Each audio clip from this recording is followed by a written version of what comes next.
आवाज क्लियर आ रही है? Type in chat box.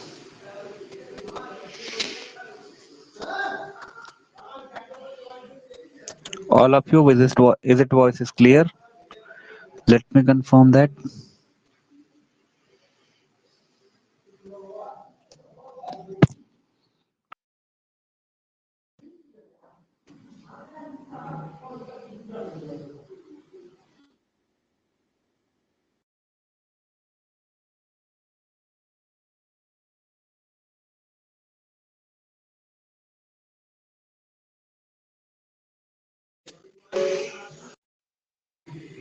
Is it voice is clear?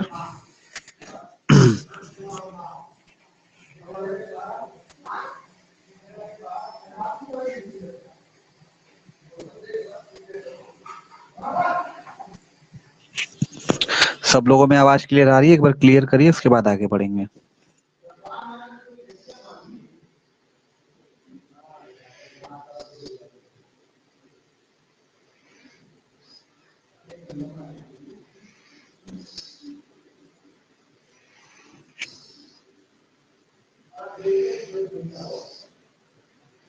Shweta, आवाज क्लियर आ रही है?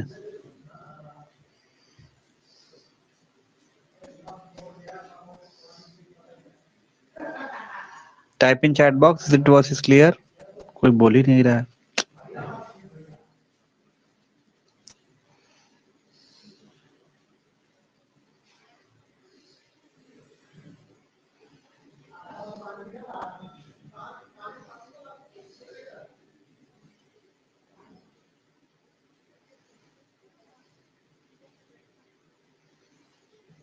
आवाज क्लियर आ रही है? Type in chat box.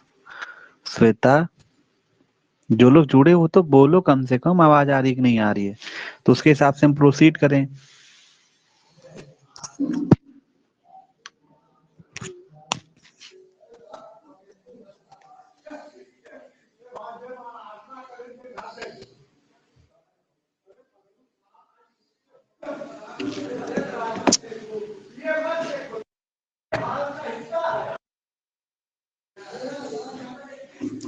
आवाज क्लियर आ रही है? Type in chat box.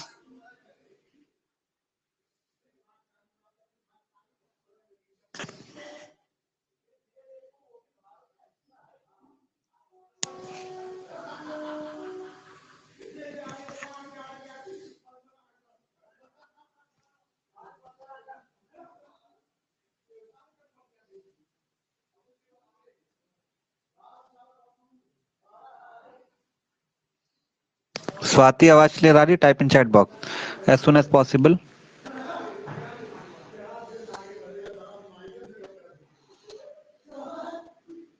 No one responding right now, whether it is clear or not.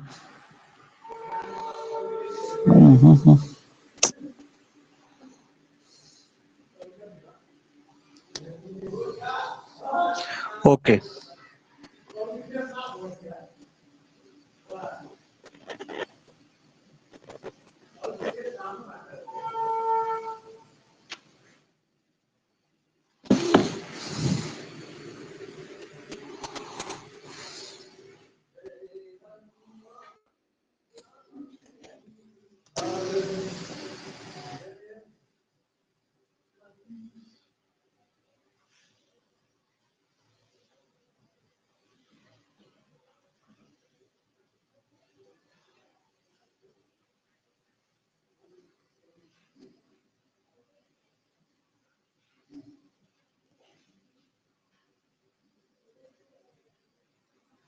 चलो, हमें क्या देखना है कि आगे बढ़ते हैं। अभी हम बोले ही नहीं है। अब हमें जो देखना है, हमें देखना है पॉस्चराइजेशन क्या होता है। पॉस्चराइजेशन के बारे में हम लोग को स्टडी करना है, ठीक है। पॉस्चराइजेशन से आप लोग क्या समझते हैं? अब ठीक है, पीपीटी क्लियर है?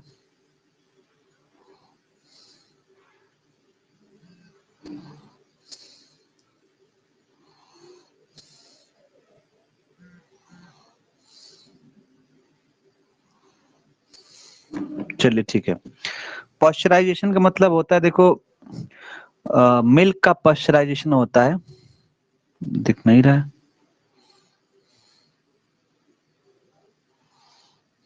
तो ऐसा क्या हो गया यार।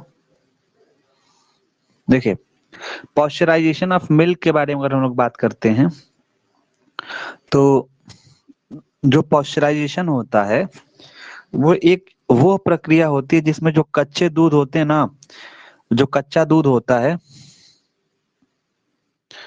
देखो पॉस्चराइजेशन में क्या होता है, जो कच्चा दूध होता है उस कच्चे दूध को एक मतलब फिक्स टेम्परेचर पे उसको फिक्स समय के लिए उसको गर्म करते हैं और गर्म करने के बाद उसको तुरंत ठंडा किया जाता है ताकि जो भी हार्मफुल बैक्टीरिया वगैरह हैं वो पूरी तरीके से नष्ट हो जाएं और दूध की जो लाइफ होती है वो बढ़ जाए और पीने के लिए वो पूरी तरीके से सुरक्षित हो जाए और इसके जितने भी पोषण संबंधी गुण होते हैं, ठीक है, वो बदले ना। तो इसी को हम लोग बोलते हैं पॉस्चराइजेशन के नाम से जाना जाता है। मैंने एक बार फिर से मैं बताना है क्या होता है।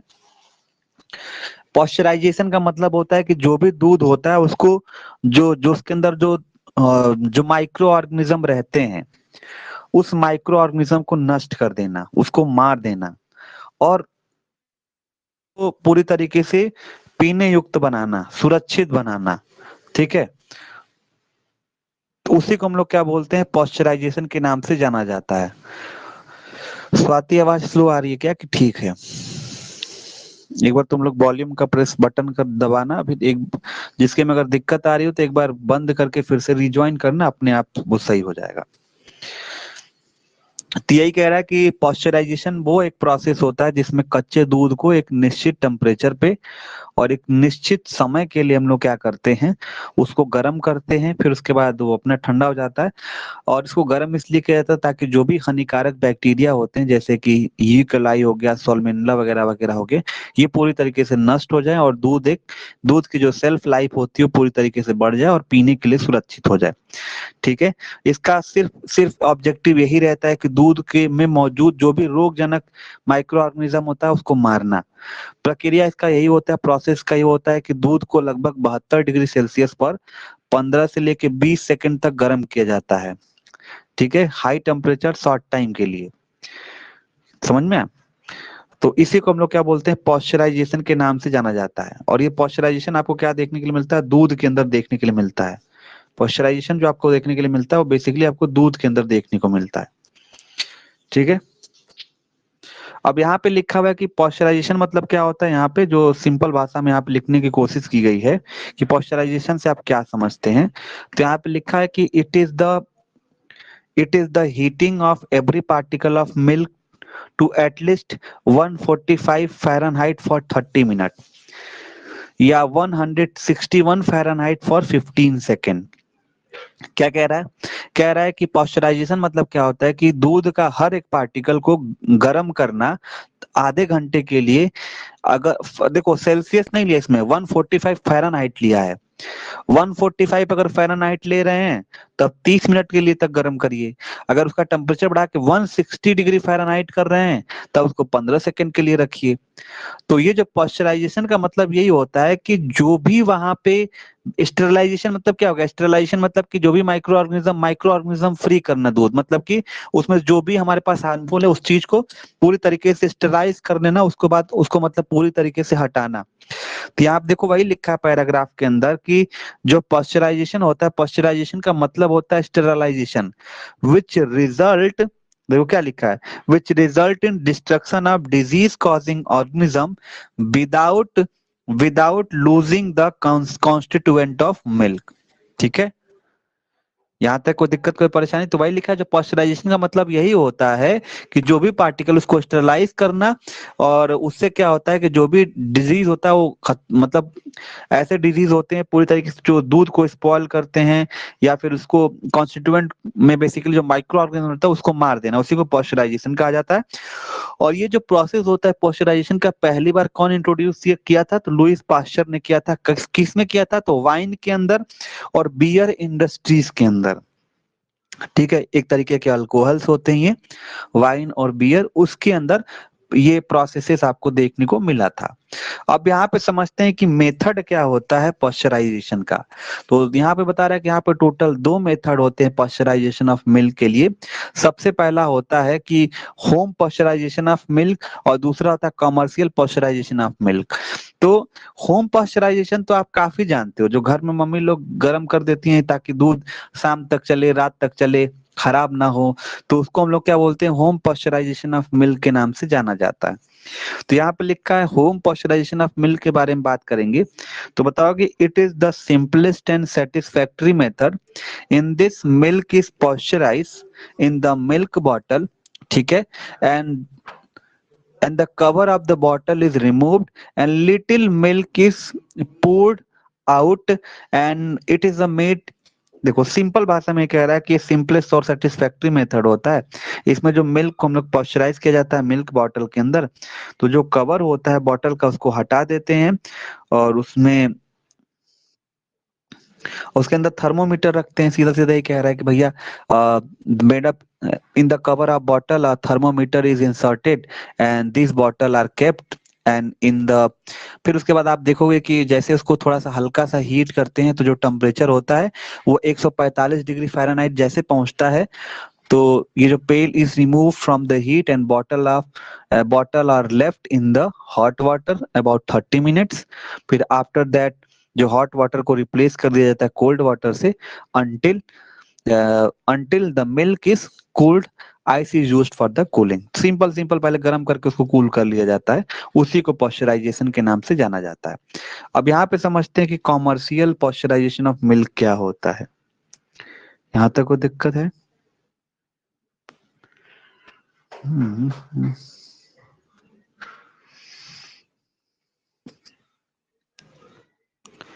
अब नेक्स्ट हम लोग देखेंगे कॉमर्शियल पास्चराइजेशन ऑफ मिल्क किसे कहा जाता है। तो कॉमर्शियल पास्चराइजेशन में अगर हम लोग बात करेंगे तो दो तरीके का होता है, एक एलटीएच मेथड होता है और एक दूसरा होता है एसटीएसटी मेथड, मतलब एचटीएसटी मेथड होता है। एलटीएच मेथड होता है मतलब जिसको बोलते हैं लो टेम्परेचर होल्डिंग मेथड, और दूसरा होता है high temperature short time method. High temperature short time method, एक होता है लो टेम्परेचर होल्डिंग मेथड, दूसरा होता है high temperature short time method होता है। अब लो टेम्परेचर होल्डिंग मेथड क्या होता है, जरा इसको ध्यान से समझिएगा।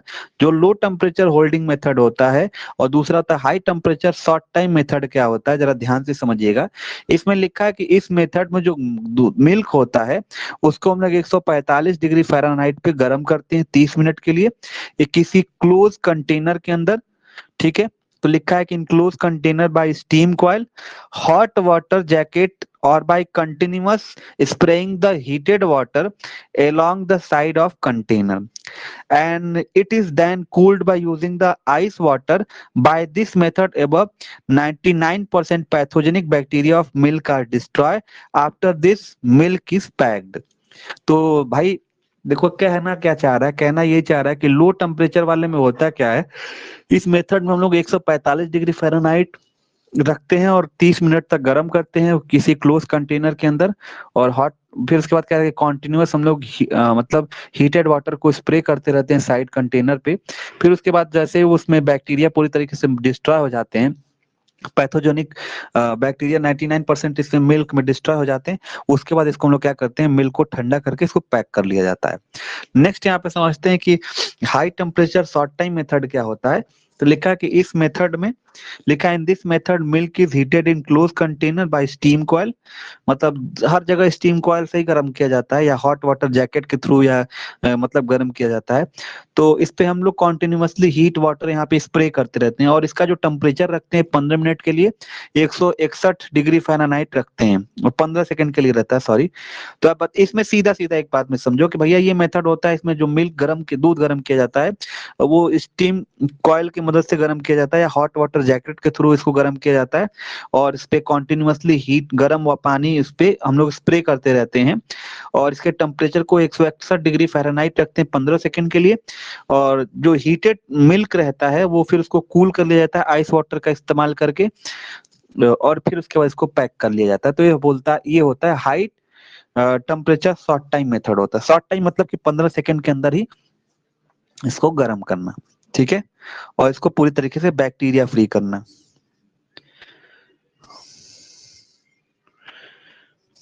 ठीक है, आगे बढ़े। चलिए, अब यहाँ पे लिखता है कि टेस्ट ऑफ पॉस्चराइजेशन।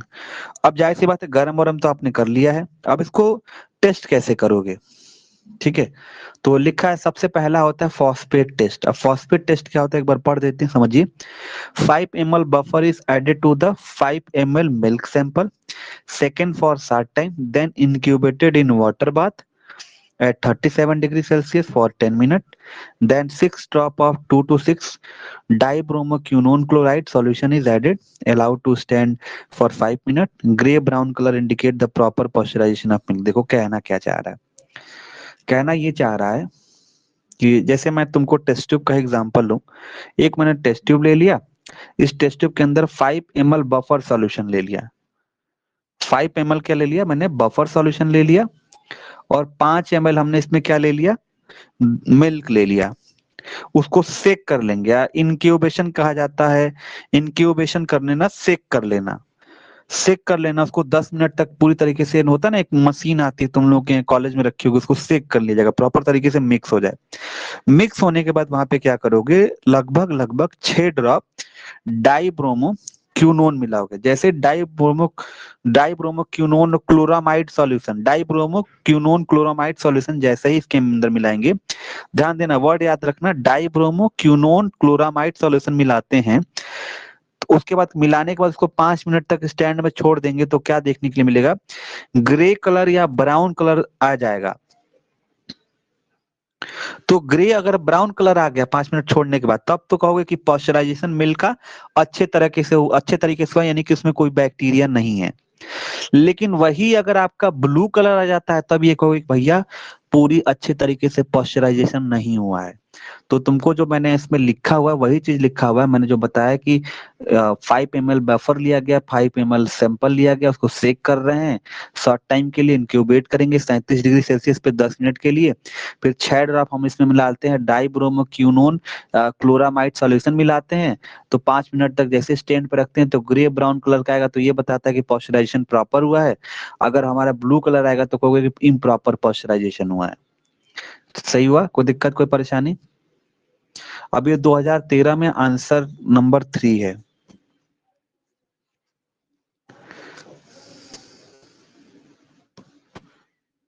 क्लियर हुआ यहाँ तक। अब यहाँ आगे बढ़ते हैं।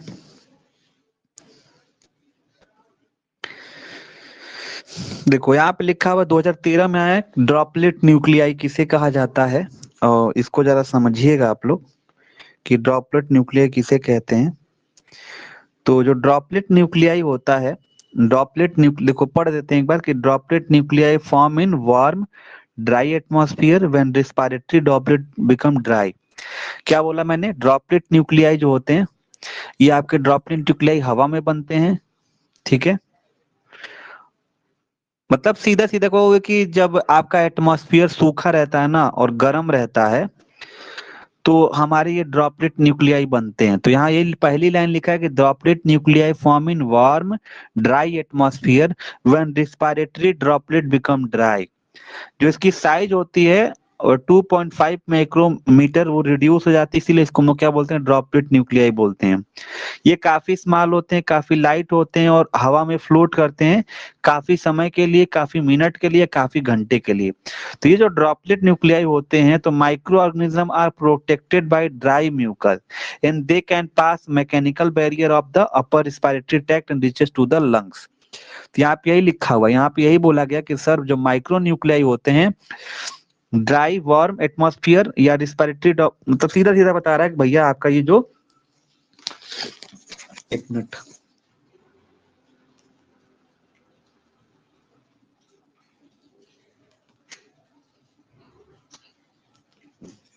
चलिए अभी स्टार्ट करते हैं। तो यहाँ पे लिखा हुआ है कि जो ड्रॉपलेट न्यूक्लियाई होते हैं वो सूखे और ड्राई एटमॉस्फेयर में आपको देखने के लिए मिलते हैं। इसकी साइज जो 5 to 2 to 5 माइक्रोमीटर रिड्यूस हो जाता है, इसीलिए ड्रॉपलेट न्यूक्लियाई कहा जाता है।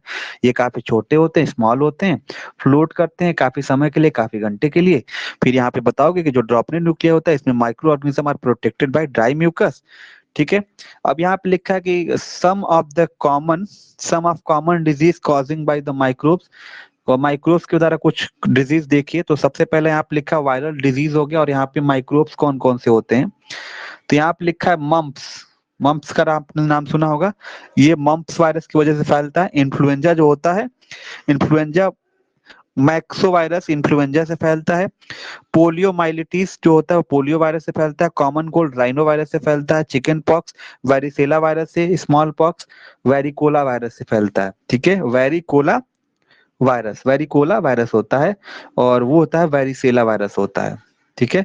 नेक्स्ट क्या समझते हैं कि बैक्टीरियल डिजीज कौन से होते हैं और माइक्रोब कौन से होते हैं। तो सबसे पहला हो गया वूफिंग वूफिंग कफ हो गया, वो आपकी किससे वजह से फैलता है, इसको फैलता है वॉर्डेलिया और प्रोट्यूसिस के नाम से जाना जाता है। डिप्थीरिया के बारे में बात करेंगे तो ये होता है कॉर्नी बैक्टीरियम डिप्थीरिया से फैलता है। ट्यूबरक्लोसिस जो फैलता है वो किससे फैलता है, माइकोबैक्टीरियम ट्यूबरक्लोसिस से फैलता है। स्कारलेट फीवर जो होता है स्टेप्टोकोकस पैथोजन से फैलता है।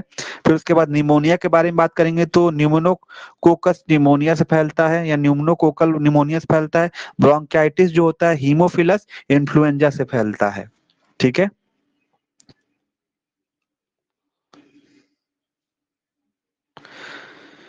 यहाँ तक कोई दिक्कत बताइएगा। क्लियर है, all things is clear right now, any problem regarding this.